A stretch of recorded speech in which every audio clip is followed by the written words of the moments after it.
Olá pessoal, aqui é Fábio Capabianco. Vamos começar mais uma aula de arquitetura e organização de computadores.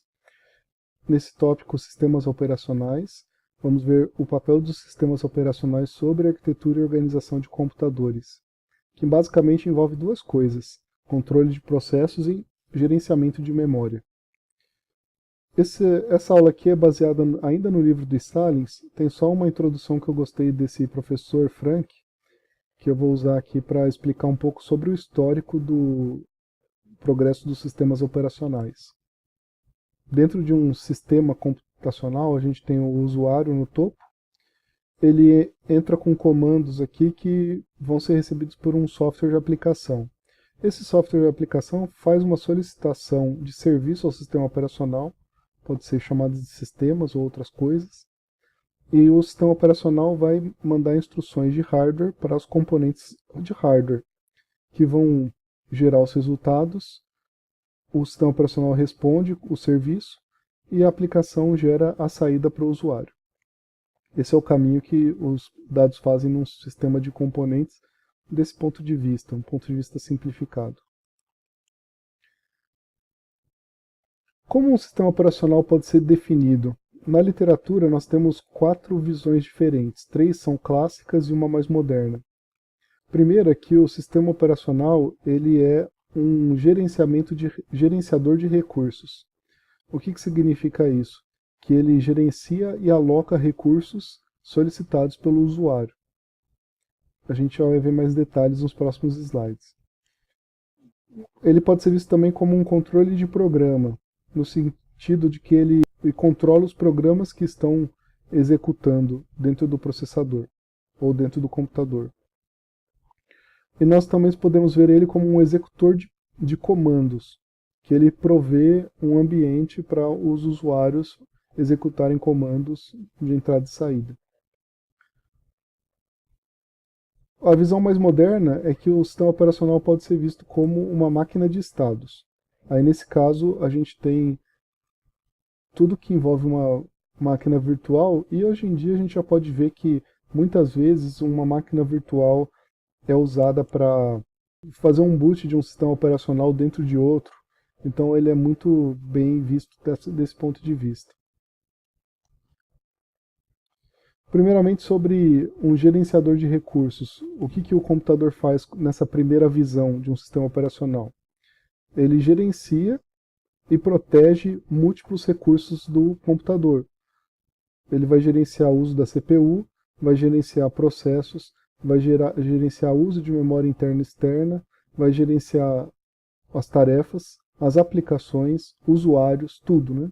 Como gerenciador, ele lida e aloca recursos para múltiplos usuários. Então, o usuário ele faz uma solicitação por meio de um programa de uso de algum recurso da máquina, e o sistema operacional é que vai fazer a alocação e vai controlar a utilização desses recursos. Ele vai decidir também quando há conflitos de modo a que os usuários possam usar de maneira eficiente e justa os recursos da máquina. Essa é uma visão do estilo bottom-up. Por quê? Porque os recursos são muito baixo nível e eles são oferecidos por o usuário no alto nível. Na segunda visão, nós temos o sistema operacional como um programa de controle. Ele gerencia todos os componentes de um computador de maneira integrada. Ele controla a execução de programas, controla os periféricos, previne erros e evita que recursos computacionais sejam usados de maneira imprópria. Então, como é que ele vai controlar isso? Ele vai proteger o computador em vários modos de operação, permitindo que apenas quem tem a permissão de acesso consiga executar ou utilizar o computador da maneira correta.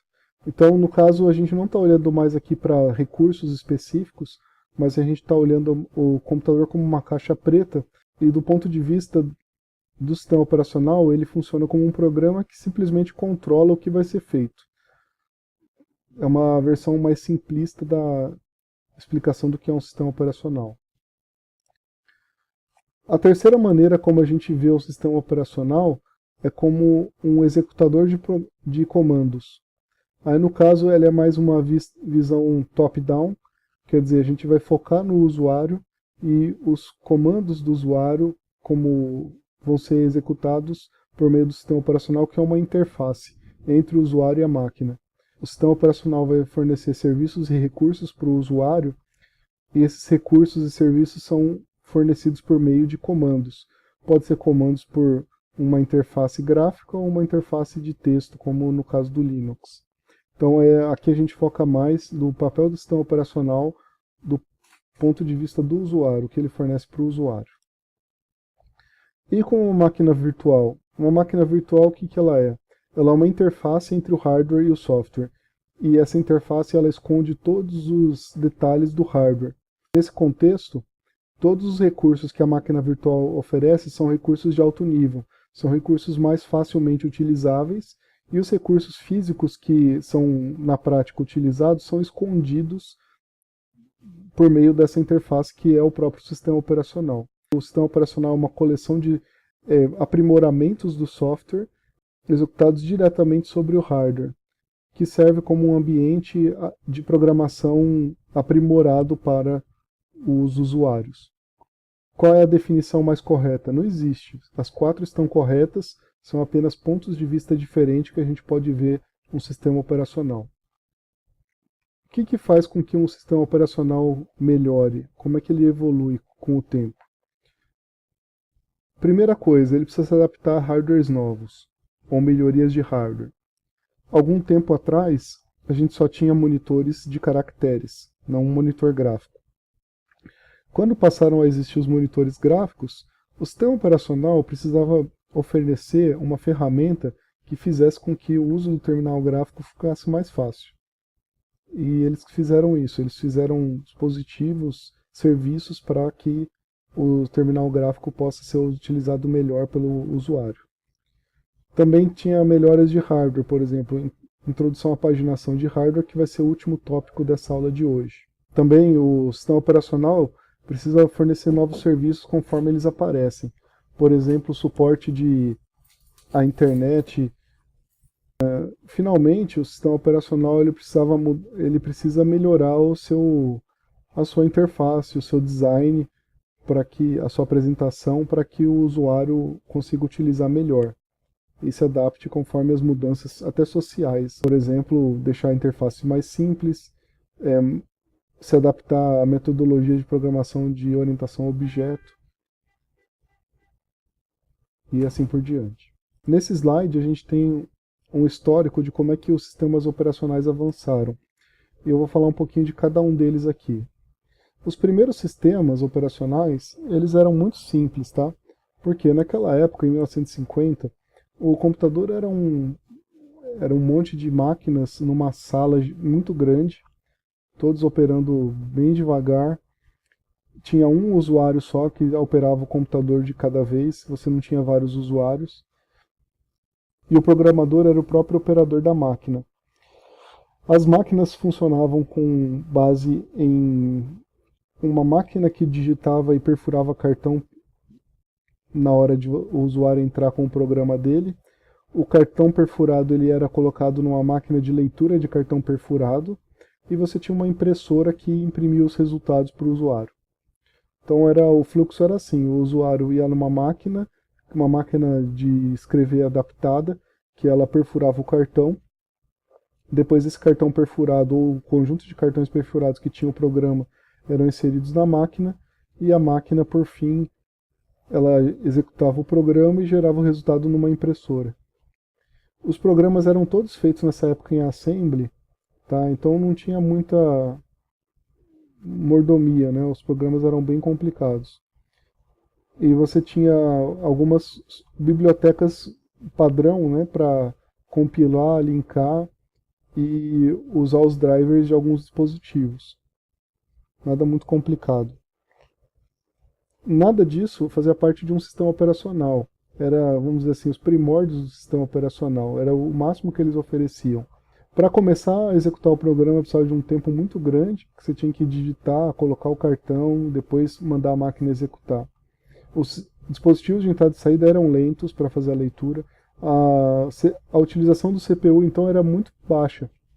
O computador estava lá, você executava um programa rapidamente, relativamente rápido, você perdia mais tempo no I/O. A vantagem é que o computador era seguro naquela época, você não tinha nenhuma falha de segurança ou coisa assim. Nem tinha como, né? Nos anos 60 já mudou para esse modelo de Simple Batch System. Esses modelos aí eles já estavam começando a usar as linguagens de alto nível, tipo Fortran, e eles usavam fitas magnéticas para armazenamento de dados, principalmente. E nesse tempo, o programador não era mais o mesmo que o operador do computador.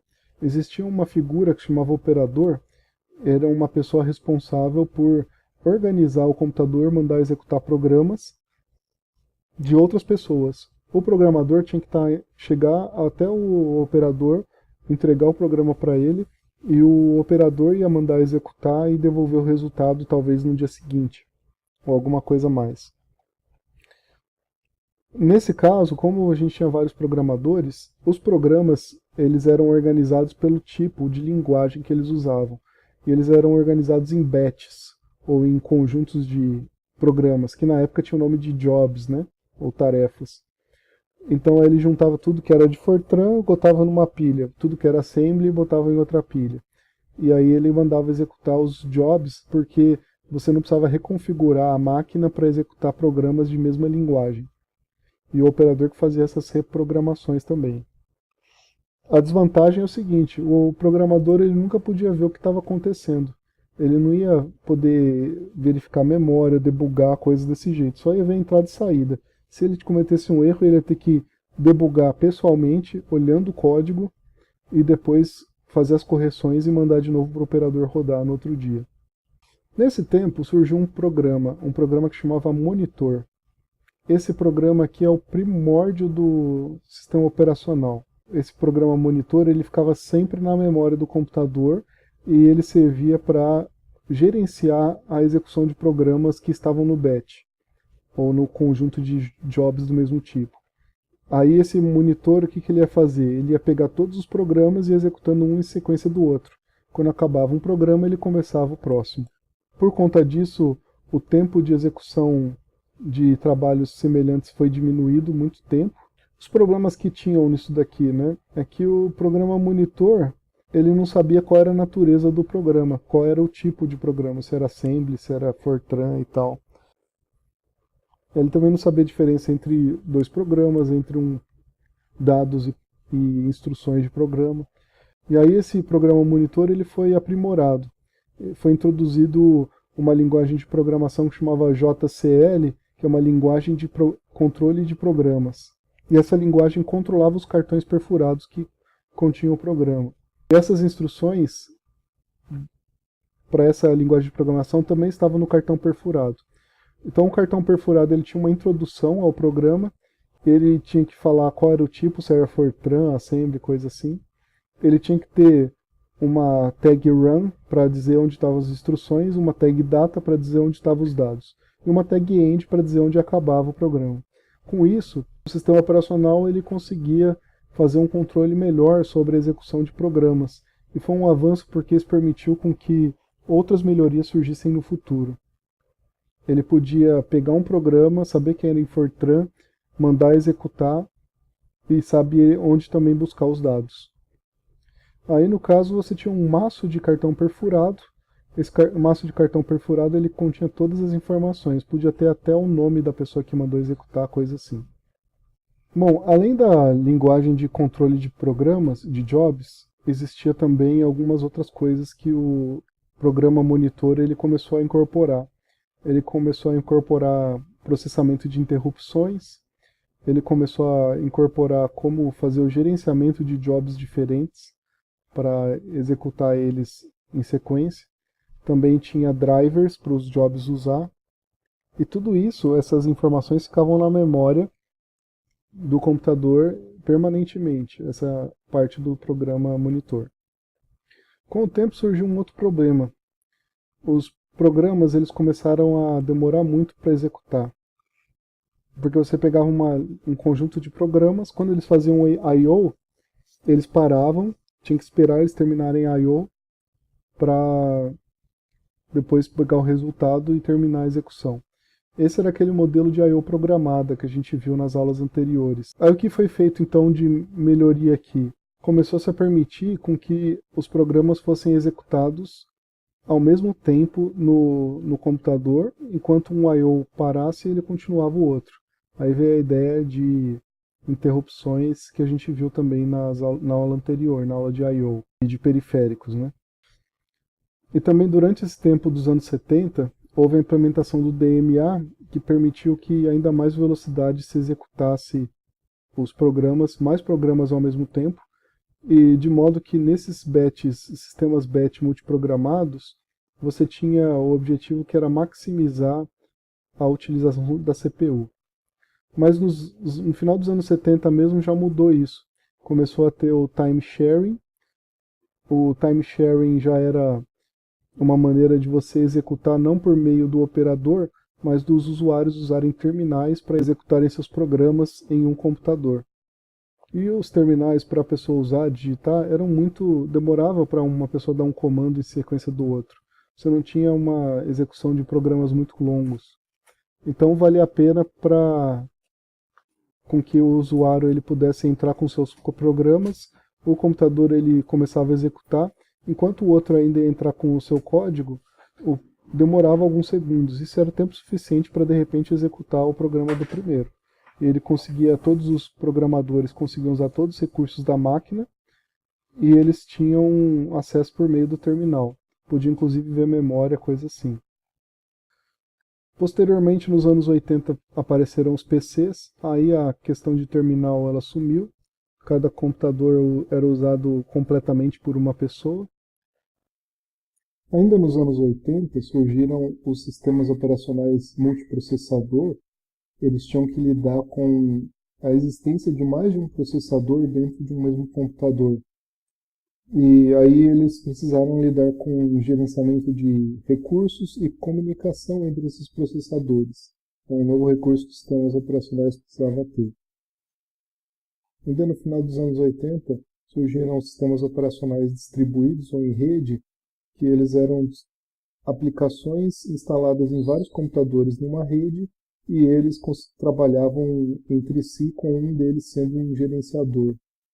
Finalmente, nos anos 90, surgiram os Web-Based Systems, ou sistemas operacionais baseados em web, que viram como uma motivação que muitas coisas rodavam aplicações na rede ou em navegadores.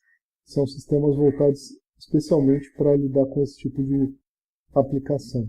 Resumindo, então, os dois últimos passos da evolução dos sistemas operacionais, os que são de multiprogramação, o objetivo era maximizar o uso de processadores, e ele usava linguagens de controle de trabalhos para executar os trabalhos ou os jobs, né, os processos antigos. Os time sharing, agora os sistemas time sharing, ou de compartilhamento de tempo, o objetivo era minimizar o tempo de resposta aos usuários, e os comandos eram entrados por meio de um terminal.